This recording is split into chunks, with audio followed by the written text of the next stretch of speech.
ቤተሰቦች እንግዲህ ሩታዬ የእውነት ደስ ብሎኝ ነው ዛሬ የመጣሁት።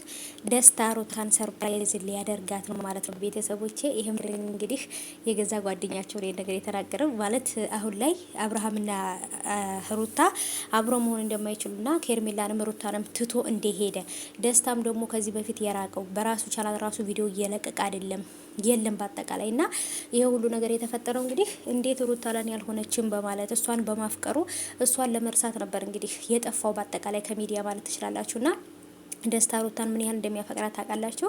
ሰላም ሰላም ውዶቼ እንዴት ናችሁ? እንዴት ዋላችሁ? ሰላም ናችሁልኝ ወይ? አለሁላችሁ የኔ ውዶች ሀባይቦቼ እንዴት ናችሁ? ሁሉ ሰላም ከኔ ጋር ሁሉ ሰላም ነው አልሐምዱሊላህ። አላህ አፊያችንን ይስጠን፣ እድሜና ጤና ይስጠን፣ ያሰብነውን አሳክተን ሀገራችን የምንገባ ያድርገን። የኔ ውዶች ከምንም በላይ ጤና ነው።